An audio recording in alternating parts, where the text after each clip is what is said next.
Hey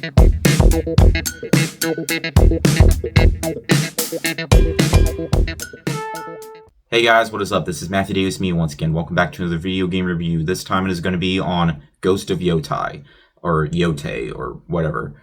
This game is the sequel to Ghost of Tsushima, which came out in 2020, which spawned a massive amount of acclaim from both critics and fans, so of course a sequel would make sense. In this game we follow Atsu, as she is on a journey to get revenge, along with her brother Jubei after the death of their parents, and from there you explore a massive open world while the wind guides you to your destination. From there you can upgrade your health, get new weapons, and all around go out and battle people in standoffs and whatnot. You'll be doing side missions as well as the main missions throughout the game. And yeah, if you played Ghost of Tsushima, you know exactly what to expect, though there are some differences. One of the biggest ones being the arsenal of weapons that you get, from twin blades to like this chain weapons. Some of the weapons are hard for me to pronounce because, well, I just call them what they are. Chain weapon, staff weapon, or whatever. There's a big amount of weapons that you will be getting throughout the game, and you can always figure out which one suits your playstyle the most, though there are certain weapons that are better off going up against other people along the way. Or Ronin or settlers, whatever you want to call them. I just call them people because they're easier for me to say. But hey, I absolutely loved Ghost of Tsushima. I had a copy for the PS4. I don't know where it went though. I think I got rid of it because I got the director's cut, which made the game even better. It includes the Iki Island expansion, which was fantastic, as well as the multiplayer mode, which was also pretty fun. Now, with Ghost of Yotei, it has some pretty big shoes to fill, especially with how good Tsushima was. And in some cases, it does manage to expand upon its predecessor by focusing on a new lead, Atsu. Now, some people may be disappointed that, Jin isn't coming back. Some people were just criticizing the fact that, why isn't Jin coming back? Come on. Well, who is this female? I'm not even going to say the W word because I refuse to use that on my channel. But here's the thing. Jin didn't really need any more to his story. When Tsushima came, Jin's story was concluded, so it's nice to know that they want to do things for other characters, ones that we haven't heard of before, but seeing them, it's nice to play as new ones.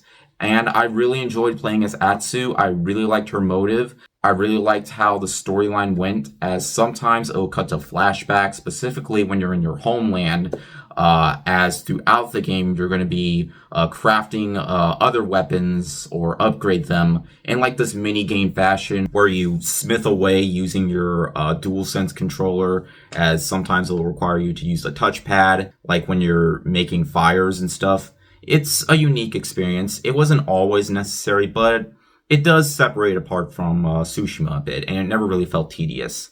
One big thing that separates this apart is the songs that you get. Songs of which can help you out find specific areas hidden throughout, like those hot springs where you can boost up your health, as well as those bamboo strikes that will help I forgot what they're called, those little circle things that you get when you use power and when you heal yourself. And in terms of combat, it's still very stylish and still very engaging, even when the targeting system, there was plenty of room to perfect that, but ultimately it never felt frustrating, especially since you can change up the difficulties. But even though the difficulty session I had was very low, it still surprisingly managed to have quite a bit of a challenge to it. Now, of course, with this being PS5, just like in Tsushima, the graphics, they are outstanding. The game always runs smoothly. When I had it on performance mode, it looked absolutely gorgeous and absolutely stellar, and it was always satisfying to have the wind guide you throughout your journey while it focuses on its storyline, as well as the dynamic diversion that Atsu and Jubei have together when trying to, bring justice to their family. It was all around a very engaging time, though oftentimes it does get kind of predictable with its storyline, especially since if you're familiar with storylines involving, wanting to fight back and all that, it does have your titular cliches that you would see, but it never really takes away from that. Because, of course, there's a lot to explore, from the tales that you receive, as well as sometimes you can just sit down and play a little mini game involving money where you flick your coins, which also uses the DualSense controller. It can be frustrating at times, but the more you understand it, the less tedious it feels. Now, the map is a little bit different than in Tsushima, as it's a little bit more like when it comes to certain icons of where certain areas are, they're kind of done in like this black drawing sense, which oftentimes it can be kind of hard to tell what is what. And oftentimes you're going to need to buy certain things from the shop in order to mark certain things on your map. Though again, with the songs in your hand, when you play them, the wind will also guide you in an area where you can get that specific item, which can be helpful from time to time. But in case you're stuck, you might as well just look on the internet.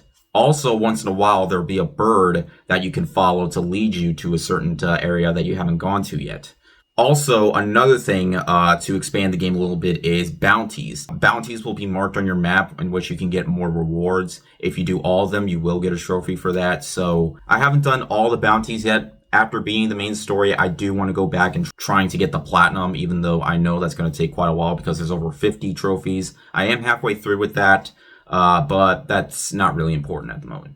Now, other than the fact that the story can be predictable from time to time, some of the things that kind of drag the game on a little bit for me, or in terms of slowing the game down, is later on, you will be doing puzzles that involve, like, turning pillars and whatnot. They aren't necessarily frustrating, but they do get quite repetitive from time to time, and it's something that you're going to have to kind of get used to, especially during the halfway point. For me, it just kind of slowed the game down a little bit, and oftentimes it just doesn't really feel like there's a lot of creativity when it comes to those puzzles. But again, it does have a heavy reliance on stealth-based combat, though, stealth isn't really something that I really saw myself doing most of the time, because even if you get caught, you can still just fight off against enemies, which I feel like is the main purpose of the game. You either have stealth or combat. This isn't Metal Gear Solid, so it's not really going to matter what exactly you decide to do. You can do stealth if you want, but you can also do combat. I always focus on combat. And in terms of the other quests you do throughout the game, they definitely feel like they have more of a purpose and add more to the characters that you meet along the way, especially when you're upgrading your weapons. I also do appreciate the fact that when you get points for your abilities, you can just get them throughout the world. You go to this one stand thing that you can bow at, and you automatically get a point for that. I thought it was a lot more helpful than having to, just grind for experience. As that's been removed, I feel like it was a lot more helpful this time around. And in terms of the weapons that you do get, I had a lot of fun using them. I really enjoyed using the DualSense. I also really enjoyed the chain weapon. And I just all around had a really fun time with the combat and was really engaged with what was going on in terms of the main story and some of the side content too. Especially when it comes to the aspects of, going from, Atsu's childhood to her adulthood. It isn't something that happens all the time, but it's something that, I enjoyed experiencing. I guess another thing I should also bring up is the boss fights. While bosses, they can be fun, oftentimes they do feel sort of the same. And it does kind of get repetitive for most of the bosses, except for the final one, which doesn't really change anything up, but I feel like the final boss was the most satisfying to go up against. I just feel like there really isn't a whole lot when it comes to the boss fights, since they're all pretty much like, people that you go up against, because you don't really fight up against creatures except for bears and wolves sometimes, but hey, I still think, with the amount of weapons that you have, there are things that you can do with those weapons, like with the skills you get, that definitely change things up when you do get them. And I feel like that's what the most satisfying thing about combat is, being able to use weapons against these enemies in various possible ways. Just learning their movesets, from parrying to, getting that hidden just right. There's a lot to the combat that I feel like definitely makes it worth going through.